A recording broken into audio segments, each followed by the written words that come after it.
curious, where are you originally from? Where am I originally from? Well, that's a story in itself, I suppose. I have no doubt. Well, I live in London now, and before this, I lived in London for about 30 years, and I grew up in Stafford. How far back do you want me to go? Where you were born. I was born in the Punjab. Where is that? That's interesting. Punjab is one of the northern states of India. Ah, okay. Thank you.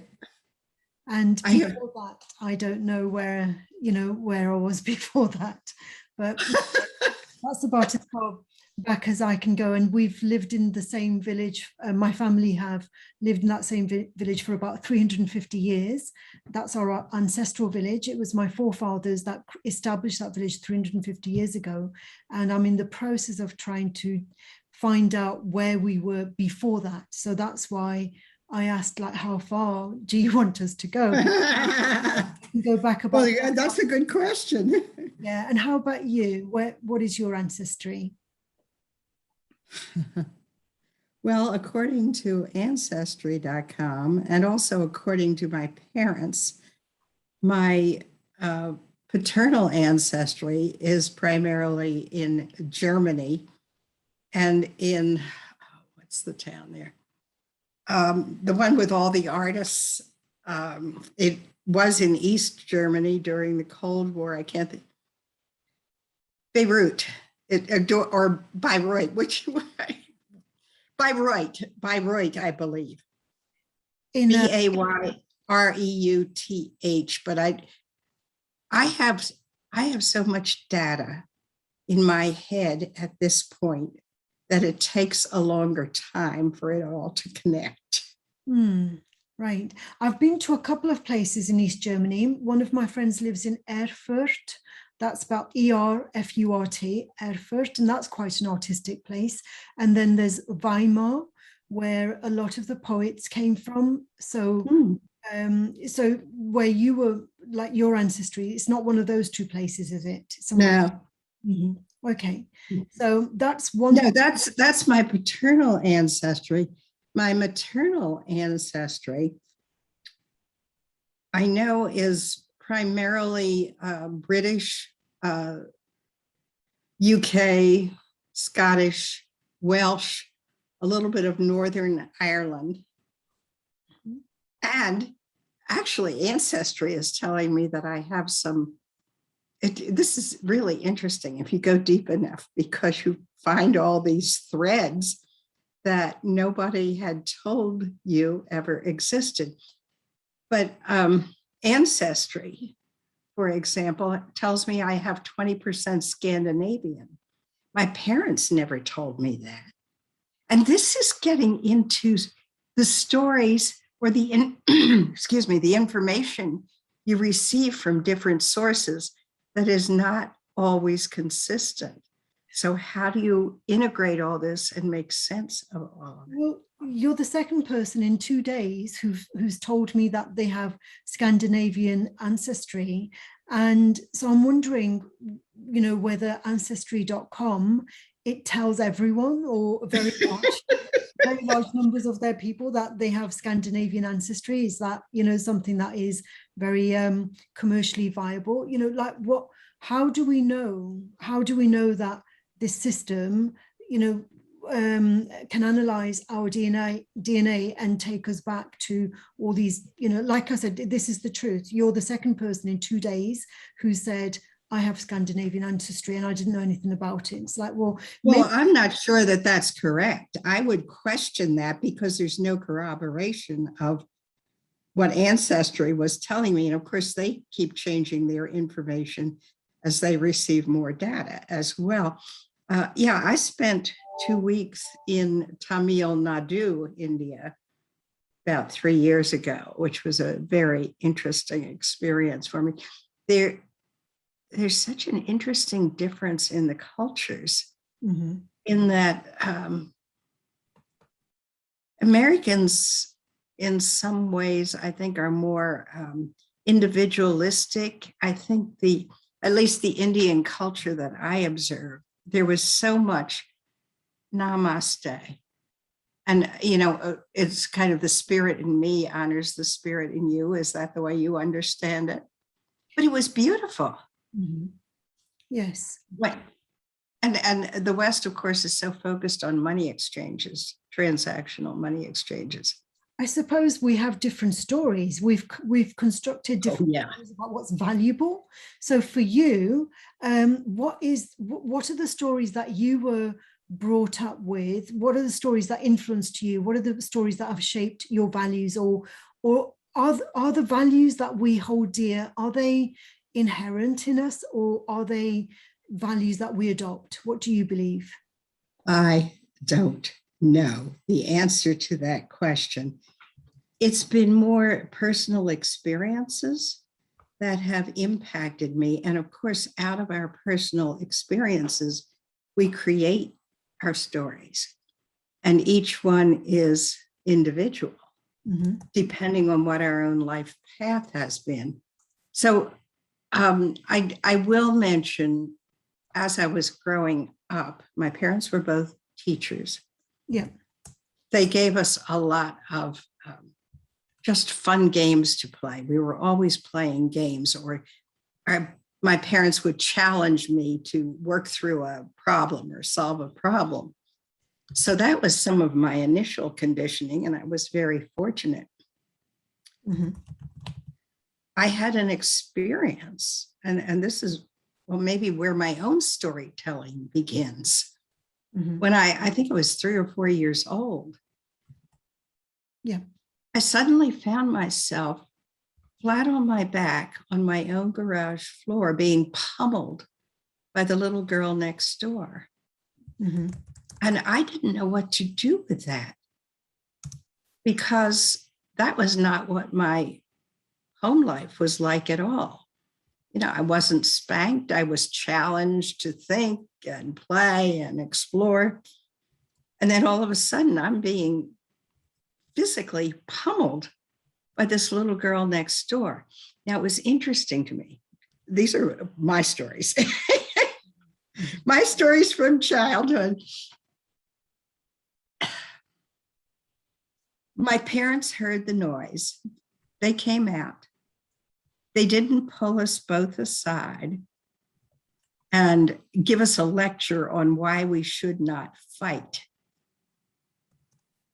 They stood on the sidelines and cheered me on to protect my own physical body, my own soul, my own energy space. And I just took their instructions because I loved them and I trusted them.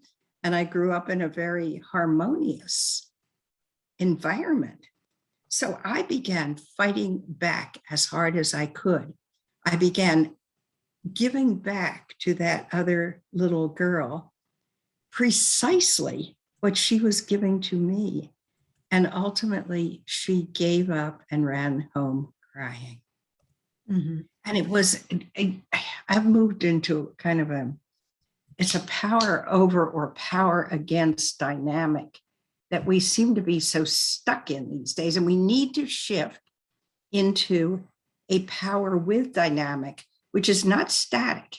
It is creative, co-creative, and we can use it to manifest together. We can use it to manifest a peaceful, powerful, prosperous planet. So that was a story that I created out of this challenging experience, this abusive experience, where I was in this power under position. And I didn't like being there, but I didn't know how to get out either until my parents cheered me on. Mm. Yeah. So in your work then, how have these experiences informed your work? How do you use stories nowadays? Oh, I always use stories, and I prefer them to didactic teaching, because didactic teaching tends to put you in the role of being better somehow than your students, knowing more. Well, maybe I do. I've lived for almost 85 years, although I know I don't look like it. And it's interesting because my parents were both teachers. I swore I would never be a teacher. But at this point, I am an educator. Now, how do I use stories a lot. I use stories with the intention of opening up people's minds and giving them more ways of looking at the world and moving their life into the direction they would like it to go. So, I mean, my life is full of amazing stories, my own stories, and most of them have been consciousness shifts, sudden consciousness shifts where I've been conditioned to think about the world in one way, and I've kind of followed that conditioning and played my role within that conditioning. And then suddenly something happens that is either so traumatic or so mind-boggling that the rules I've been taught don't make sense anymore. So I can give you a specific example. And this is a story I've told before many times. It's kind of the beginning of my own, I can call it a heroine's journey. Mhm. It's been trying to figure out which rules are right, which rules are wrong, which rules should I follow, which rules should I follow in this situation, and which rules should I follow in a different situation. The story is I was a young mother, probably around 30 years old. I had 3 sons, and when my youngest son was born, my oldest son began wetting the bed. Well, it was the last thing I needed. I had my hands full taking care of 3 young sons. So at first I ignored it. I figured maybe it would go away on its own. It didn't. And of course, being a very good mother, I always felt as if I had to change the sheets, wash his pajamas, and then make the bed up again. And I didn't need all this extra work. So the wedding continued. Ignoring it didn't solve the problem. So I tried sitting down with Bill and explaining to him why a 5-year-old is too old to wet the bed. Well, that was a waste of time. Didn't work. The bed was still wet.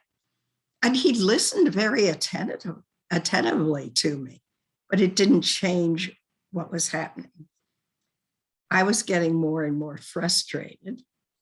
And I think I tried raising my voice, which some people have taught me to do, and that didn't work. The bed was still wet.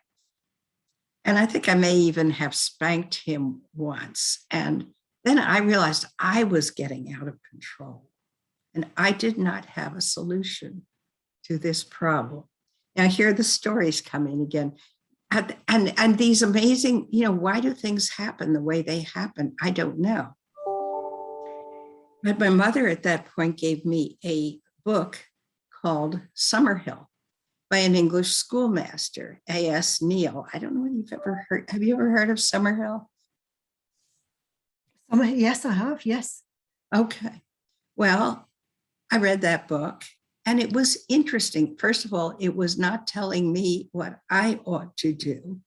It was A.S. Neal telling me what he did in his school when students in the classroom weren't paying attention to the lessons. They were poking other students or throwing spitballs or disrupting the class. He didn't make them stand in a corner until they could be good. He didn't make them write 100 times, "I will behave." Do you remember what he did? No. Okay. He gave him a penny. Uh-huh. And I thought, he did what? Because my mind is shaping this as he was rewarding them for bad behavior. Why in the world would he do that? But the continuation of the story was that more often than not, once he gave the child the penny, the child would settle down, start listening in class, and want to learn and participate with the other students. And I thought, well, isn't that interesting? So I was at my wit's end. I did not know how to solve this bedwetting problem. But I figured, okay, here's something I haven't tried. I'll give it a try. So the next morning, Bill got up. The bed was still wet. Mhm. I didn't know what I was doing or why I was doing it, but I had a model to follow. I went to my wallet. I pulled out a penny. I gave it to Bill and I walked away. Yep. And he kind of looked up at me as if, I wonder what's wrong with her this morning. That is not normal mother behavior. Mhm. But he never wet the bed again. Mm. And I was astounded. My brain couldn't make any sense of this, but it was what I was experiencing, what was actually happening. And it was so easy simply by changing my own conduct. I impacted my son in a way that benefited both of us. Mm. That's very powerful. Yeah. I've heard so many examples similar to what you say. For example, when, a lot more serious than the story you've told me, serious in the sense like people who were drug addicts and their parents changed their behavior instead of, doing like what you would expect a normal parent to do. They did something different and it had an impact on the behavior and in a miraculous way, as you've described. That's what it feels like. It feels like a miracle. And it's something that my left brain could not understand. And there were a couple of stories right after that, too, which I've also previously told. I published a book in 2007 called Shift, Change Your Words, Change Your World. And these stories are in that book, plus some other pretty interesting stories of different situations where I was learning and growing. But I couldn't stop thinking about this, trying to understand it and wanting to play with it. So one day, two of Bill's little friends were out in the backyard and they were getting ready to throw punches at one another. Mm-hmm. And I was in the kitchen doing dishes and watching them from the window. And I figured it was time for me to go out and make my presence known. So I did. And instead of, again, I didn't give them a lecture about why they shouldn't fight. Mm-hmm. I pulled each one of them aside separately. And I asked each one, do you want to fight? And they kind of looked at me. They looked at the ground. No, I don't want to fight, but he's making me do it, which of course in psychology would be a projection. Mm-hmm. And, all I said to each of them, well, if you want to fight, go ahead and do it. Pull them back together. If you want to fight, go ahead and do it. Mm-hmm. They looked at each other. They kind of looked down at the ground. They shuffled their feet. They didn't know what to do with that because I was giving them permission to go ahead and to fight with one another. And after 2 minutes, they were playing peacefully together. Mm-hmm. Yeah. So, yeah, that's just so powerful, isn't it? It's like when we change the stories that we're telling ourselves, we change our behavior almost automatically, don't we? And sometimes it's a really hard experience that forces us to change those stories. And it is moving in, for me, it has been a path of moving into our words and our stories can be powerful tools, but they aren't truth. These are creations. Mm-hmm. These are things that we have created to support ourselves as we move through life. Well, Janet, this is the thing, you see, that some people are so kind of focused on the fact that we create or we construct our own realities, our own lives, and other people will say, no, it's like there is an objective truth and reality. And, so those are the two kind of polar opposites. And I think that if we accept the fact that, you know, our lives are stories, it can become easier to mold them. Whereas if we think that our stories are built around facts that are objective facts that we cannot do, it's like a deterministic mindset, isn't it? Of like, well, it's all about mindset. Or no, it's not all about mindset, but mindset is a huge part of it. Some of my own training has been watching my own mind and watching my own body, and then choosing what I want to create and co-create and manifest. And a lot of my challenge has been with narcissistic men, where they need to be strong and powerful, and women are there to serve them. That's their mindset. And if they are serving, I am willing to support them in the service. If they are using their power in an egotistical way to punch somebody else down, and there's so much of that in the world right now, or to fight against others like this, rather than using their power in a sort of a spirit, I'm choosing that word, spiritual. It works for me, spiritual or energetic or service way, to support everyone with whom they're working. That's a whole different energy and use. But I have been, well, I practiced law for 22 years in Atlantic City, New Jersey. And I was challenged as a female in a male profession. And there was a lot I had to figure out about why I was being treated differently from the men. I went through situations with people who had role power, positions of power.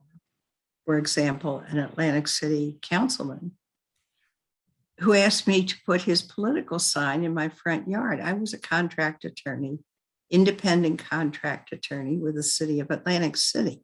I wouldn't have put any politician's sign in my front yard. I said no. And then he was out to get me. He slandered me. He threatened to pull my contracts.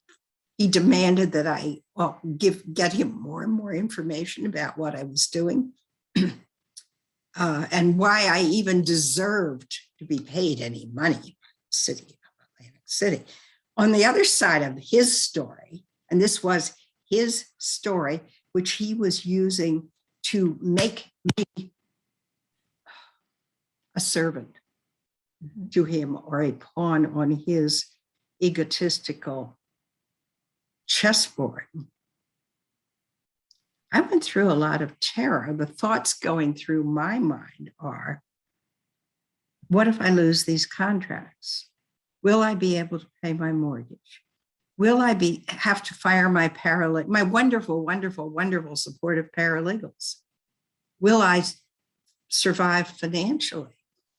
And it was interesting because I went through a transitional phase then where I was so terrified. I felt as if I was between, is it Scylla and Charybdis? I think I have those pronunciations, right? It comes from Greek mythology of having to make your way through this very narrow passage to the other side. And I think one side is the rigid rocks and the other side is a whirlpool. And you've got to avoid getting sucked into either one. That was kind of the space I was in. And I knew I could not do this alone. I didn't know what to do next. And it was about saving my own soul or my own energy field, whatever words you want to use. I was so terrified that I'm in my own living room. It's safe. I'm down on the floor on my knees with the tears streaming down my face saying, God help me. And I will say, up to that point, I had always been an intellectual agnostic, this thing, God, what is it? I know I don't don't believe in an old man with a long beard sitting up on a thundercloud waiting to strike me dead if I don't do some unclear thing he wants me to do. But what is this God thing that everybody's talking about? Well, in that moment, when I was down on my knees, tears streaming down my face, those words, God, help me, just suddenly came out of my mouth. Mm-hmm. It was fascinating because suddenly this calm settled down over me. And it felt as if together we can do this. At which point, you can't see my hands. You can't see both the top of my head and my hands here when I'm I talk with my hands. It adds to the story. At that point, I sat down. I went through every file I had done. I compiled all the information I had about all the work I'd done for the city, how much they were paying me, how much money I was bringing in. I was doing mortgage foreclosures and tax sale foreclosures, things like that, to help the city clean up dilapidated properties. There was no focus there, of course, on the people who were being displaced, but the city was looking at the money flow. So I pulled together all this information. This idiot councilman, this narcissist, this abuser demanded that I defend myself in front of a council meeting. Mm-hmm. Well, by the time I went into that council meeting, I was prepared. And I was also, I don't know whether to call it rage or passion, Mm-hmm. but it was, I do not deserve this treatment. And doggone it, I am fighting back. It was the same scenario as when I was on my back on the floor with that little 3-year-old next door pummeling me. So I sat right up in front. I had this big fat file under my arm. I glared at the councilman. He would not look back at me. But he started the council meeting with his bluster, and it got quieter and quieter and quieter. And then other council people started speaking up on my behalf as I started presenting facts. Mm-hmm. Yeah. And ultimately, at the end of the council meeting, every single council member, including this narcissistic, abusive councilman, voted to approve my contract, renew my contract. Mm. Amazing. Yeah. So, yeah, wonderful, Janet. I have so many stories. I'm about to publish another book once I can get it into an integrated condition. And I'm striving for excellence. Perfection, I know I won't reach, but I'm striving for integration and excellence and flow in this book. And it will end up with planetary peace, power, and prosperity, because it's a semantic solution to all the human created suffering on the planet. But the book is called Surrendering into Soul, which is demonstrated by that experience of being down on my knees on the floor with the tears streaming down my face, saying, God help me. It is surrendering. I'm sorry. It is the hero's journey, isn't it? The heroine's journey, because, we have to arrive at that point of, they call it rock bottom, don't they? And like that point where everything is possible then, like life couldn't get any worse. And from that point of like, well, it can't get any worse than this, the only way, the only way ahead is upwards then, isn't it? And so exactly, you are trashed. You are totally blown apart. Everything that you've ever been taught The dark night of the soul, they call it as well, don't they? That's another word for it. The dark night of the soul. You know? Well, I've got a whole chapter on the dark night of the soul. That's another whole story, which I don't have the time to tell here. But yeah, I felt so disrespected so often by men. And it wasn't only men. Sometimes it was women in positions of power as well. But it was men more often than it was women. I'm working right now. We have a foundation, Planetary Peace, Power, and Prosperity, filed in the state of Florida on April 17th, 2020. So it's a very young foundation, but it's an energy, it's, how can I explain? We have the correct legal structure, as far as I know. It's tax exempt. We have a website, Planetary Peace, Power, and Prosperity. So these are the manifestations of what is coming together, not only for me, but all the people I'm working with who are attracted into this vision and mission. The website is planetarypeacepowerandprosperity.org. I'm working with some just amazing, absolutely amazing co-creators. I happened to be with two of them yesterday. At the moment, I'm in the Asheville, North Carolina area. It's not where I live. Each one of us is unique. Each one of us has been on a different journey. But once you, and let me move aside here if I can figure out what, this is our logo. And the center point is too big because the center point is kind of a timeless, spaceless, present moment awareness, but it's also a reconnection with life energy, spirit, God, Allah, whatever name you want to give, the Tao. There are a lot more names, but the names are nothing but placeholders for something that is much more complex, that our left brains cannot really conceptualize. Buddhists say that words are fingers pointing at the moon, so they can be useful guideposts or practices, but ultimately it's about reconnecting with our own soul purpose. And I'm throwing words out here. I'm using them as well as I am able. Don't take them as truth. They're fingers pointing at the moon.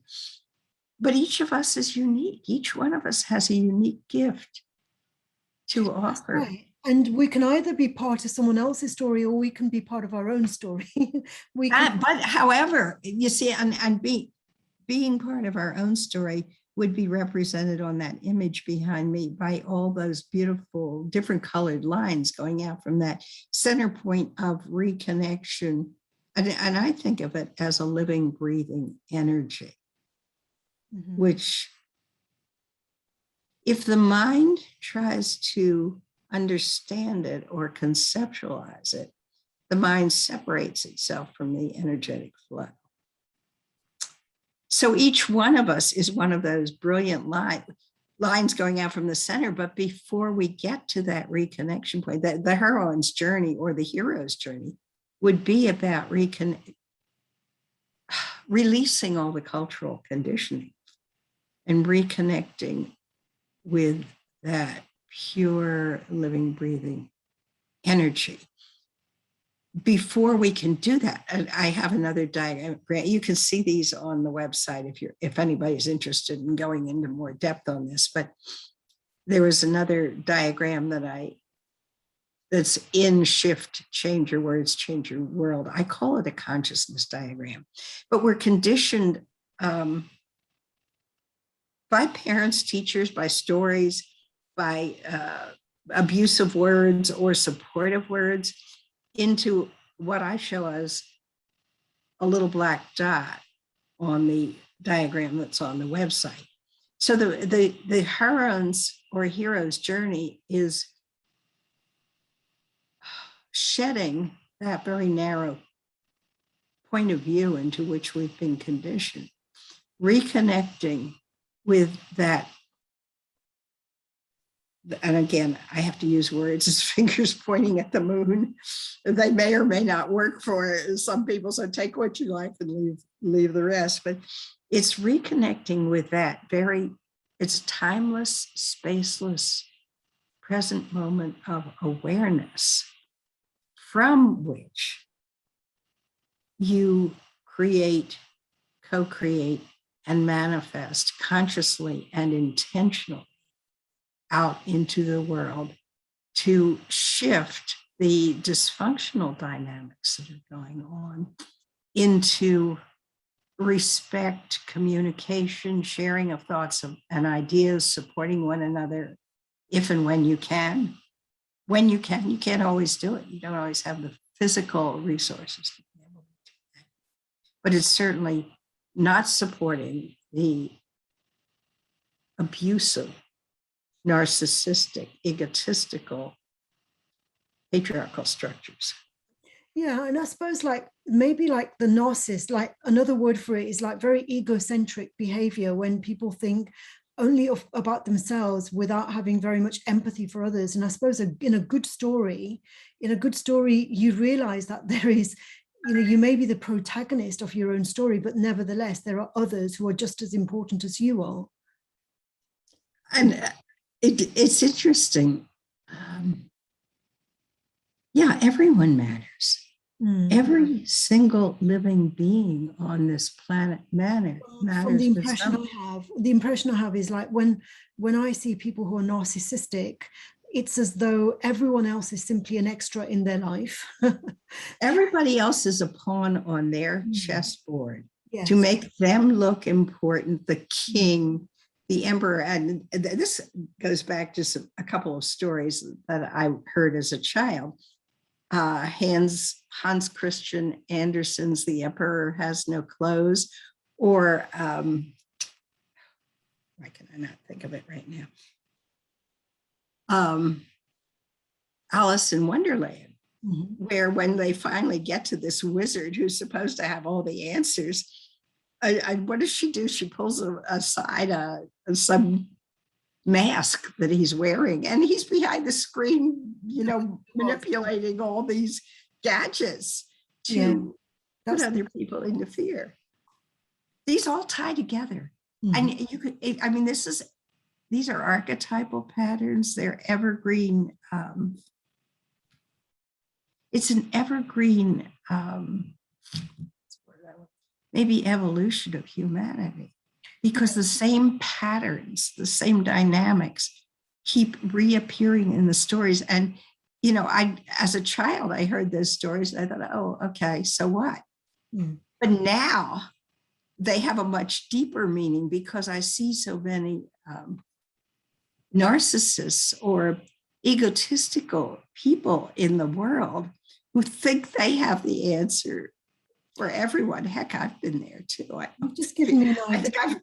I think I've played all the archetypes. When I was a child, I used to have several fairy tales, like books of fairy tales. And in this conversation, I think that I have been felt inspired to get some more of those fairy tale books, because I'd like to reread like The Ugly Duckling, for example, and reading it now as an adult, compared with when I read it as a child.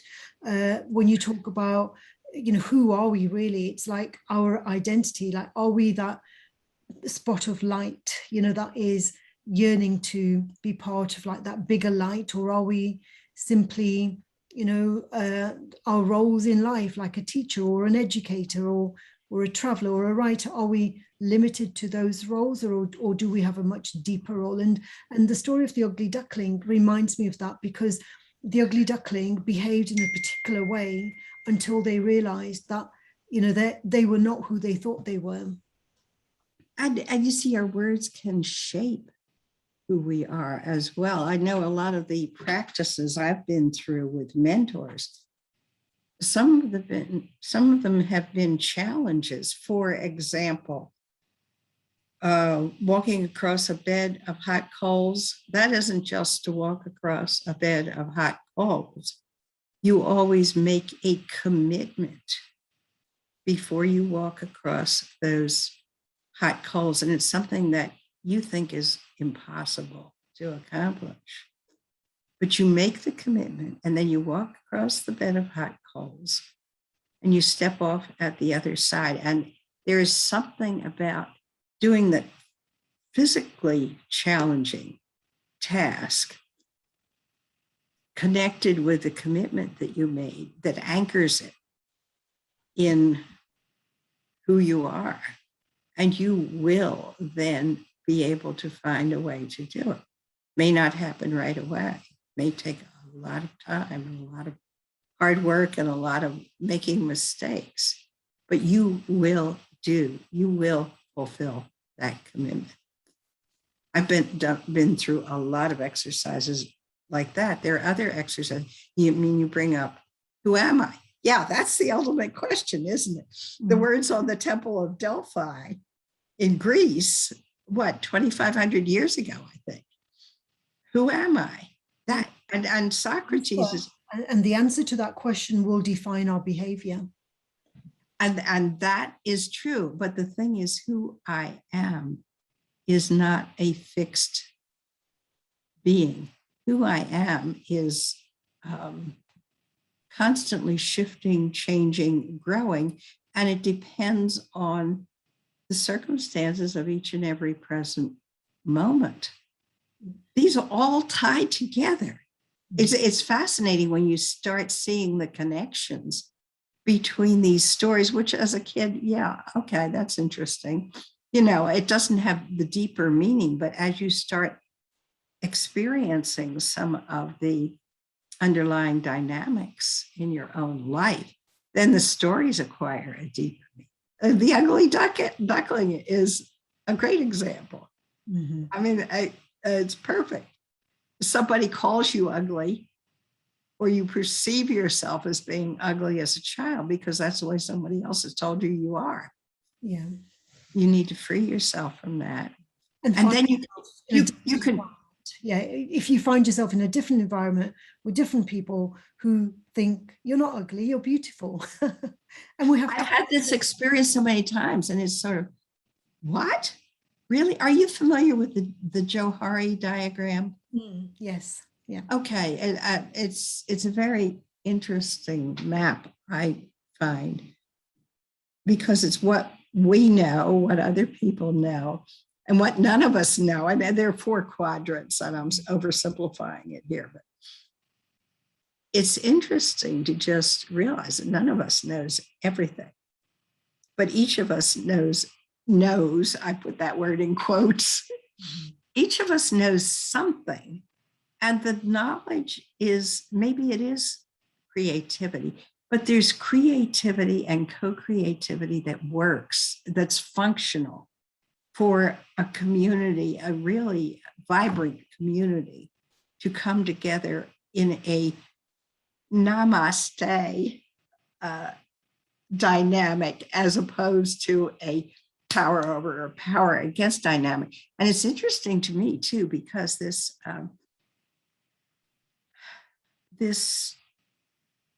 power with dynamic, and it's because it is living, breathing. It's not static. It's not a monument. It's like this all the time, but it's like a dance. But if you stop it and solidify it, this power, I call it a power with dynamic, as opposed to a power over, power against dynamic, is also the Christian symbol for prayer. And I don't know whether it's Buddhist or Hindu, you can probably tell me, symbol for namaste. Prayer in many cultures, I would say that for, touching of the 2 hands together, it's cross-cultural. Okay. Yes, and it is. You see, every culture, there are patterns within each culture that mirror one another. Mm-hmm. They're not precisely identical, but you can, if you go beneath the words and the mental structures to the underlying energy. And another analogy I like to use is Einstein's equation E = mc². how do you, I mean, the MC square is the physical side that we think is real, that we perceive. So how do we move across that bridge, that equal side, so that we're functioning from the energetic, creative, co-creative side of who we are? And that's what we have to reconnect with before we can truly create intentionally and consciously create, co-create, manifest the kind of world in which we would all like to live. Okay, well, brilliant. Well, thank you very much for all your storytelling, Janet. I've really I didn't quite answer your questions, did I? Or did I? Yeah. You know, I looked at those questions and I thought, gee, they're really generalizations. Mm-hmm. And I wanted to ask you questions in return. But you immediately did that because you were talking about stories that I'd heard as a child. Mm-hmm. Because that would have been one of my questions. Is it stories that my parents taught me? Or is it stories that teachers taught me? Is it what my peers said about me, which would be their stories? Is it what I experienced myself as being my story? Whose story are we talking about? And what is the context of the dynamic? Yeah, it's the complexity of all of it. I think it's the complexity that enriches our human experience. And when we try to isolate, when we overlook the richness, that the complexity, the diversity in terms of perspectives, then our experience becomes more limited, I suppose. Well, clearly, and there are times when that's appropriate. I mean, if I am manifesting and I have a very specific, narrow goal, I need to, well, gets back into another question. Do I go wide or do I go deep? Do I flip around all that circle, you know, on our logo, for example, and try to do what needs to be done next at all those manifesting individual pieces? Or do I just focus on a single simple thing? Take the next step. Be here now. What is the most important thing for me to do right now? Do it, get it done, and then move on. And they're very different focuses, and they require very different supportive systems. Mm. So this is not simple, as you have pointed out. Yeah, the story has to fit. The story can be used intentionally to shift the whole dynamic. Mm-hmm. That's a dysfunctional dynamic and bring it back into harmony. Yeah, absolutely. Well, thank you. It's been very, very inspiring. And I'm going to go and look back at my fairy stories, interpret them. You've made me go back into my history too, to think more about, well, what stories can I pull out here which were impactful on me? A lot. Mm-hmm. I am always still learning from other people's stories. Yeah, that's the thing, isn't it? That those stories, they may seem as though they're only for children, but when we read them as mature people, we will still find wisdom at a very different level compared with when we were children. Exactly. Precisely. Thank you so much for inviting me. Thank you, Janet. I'll speak with you soon. Bye for now. Okay. Take care. Yeah.